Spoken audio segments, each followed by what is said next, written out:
നമസ്കാരം, പ്രവാസി മലയാളിയിലേക്ക് സ്വാഗതം.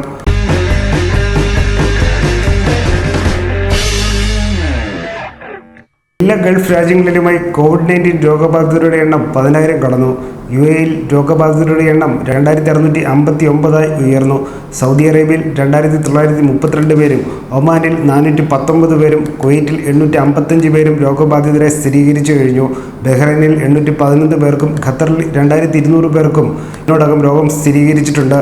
ബുധനാഴ്ച മാത്രം UAEയിൽ 300 പേർക്കും സൗദി അറേബ്യയിൽ 137 പേർക്കുമാണ് രോഗബാധ സ്ഥിരീകരിച്ചത്. ഒമാനിൽ 48 പേർക്കും കുവൈറ്റിൽ 112 പേർക്കുമാണ് കഴിഞ്ഞ ദിവസം രോഗം സ്ഥിരീകരിച്ചത്.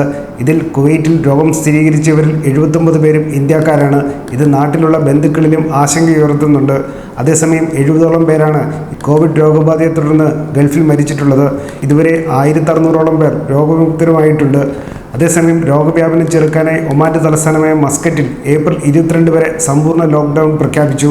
വെള്ളിയാഴ്ച രാവിലെ 10 മുതലാണ് സമ്പൂർണ്ണ ലോക്ക്ഡൗൺ നിലവിൽ വന്നത്. നിലവിലുള്ള ഗവർണറേറ്റുകൾക്കിടയിലുള്ള ഗതാഗത നിയന്ത്രണത്തിന് പുറമെയാണ് പുതിയ വിലക്കും പ്രാബല്യത്തിൽ വന്നിട്ടുള്ളത്. അതേസമയം സാമ്പത്തിക കുറ്റകൃത്യങ്ങളുടെ പേരിൽ സൗദി ജയിലിൽ ശിക്ഷ അനുഭവിച്ചിരുന്നവരെ മോചിപ്പിക്കാൻ ഭരണാധികാരി സൽമാൻ രാജാവ് ഉത്തരവിട്ടു. സാമ്പത്തിക കുറ്റകൃത്യങ്ങളിൽ ജയിലിലുള്ളവരുടെ സ്വകാര്യ അവകാശ കേസുകളിൽ കോടതി വിധി നടപ്പാക്കരുതെന്നും അവരെ എത്രയും വേഗം ജയിലുകളിൽ നിന്ന് വിട്ടയക്കണമെന്നും രാജാവ് നിർദ്ദേശിച്ചതായി നീതിന്യായ മന്ത്രി ഷെയ്ഖ് വാലിദ് ബിൻ മുഹമ്മദ് അൽസം ആനി അറിയിച്ചു. സമാനമായി ഒമാനിലും വിവിധ കുറ്റകൃത്യങ്ങളിൽപ്പെട്ട് ജയിലിൽ കഴിയുന്നവരെ മോചിപ്പിക്കാൻ ഭരണാധികാരി സുൽത്താൻ ഹൈതം ബിൻ താരിഖ് അൽ സയ്ദ് ഉത്തരവിട്ടു. ഒമാനിൽ പൊതുമാപ്പ് ലഭിച്ച 599 തടവുകാരിൽ 336 പേർ വിദേശികളാണ്.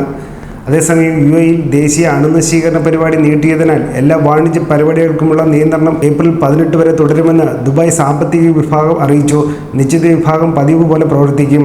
നിയന്ത്രണ സമയത്ത് അനാവശ്യമായി പുറത്തിറങ്ങുന്നവർക്ക് പിഴയും ശിക്ഷയും ഉൾപ്പെടെയുള്ള നടപടികൾ നേരിടേണ്ടി വരുമെന്ന് മുന്നറിയിപ്പ് നൽകിയിട്ടുണ്ട്. അതിനിടെ ദുബായിൽ വാഹനത്തിലിരുന്നു കൊണ്ട് തന്നെ കോവിഡ് പരിശോധന നടത്താനുള്ള 2 കേന്ദ്രങ്ങൾ കൂടി പുതുതായി പ്രവർത്തനം ആരംഭിച്ചു.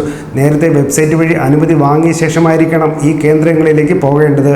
അതിനിടെ സർക്കാർ ജീവനക്കാരിലെ തെരഞ്ഞെടുക്കപ്പെട്ട വിഭാഗങ്ങൾക്ക് ശമ്പളത്തോടു കൂടിയുള്ള അവധി അനുവദിച്ച് UAE ഭരണകൂടം.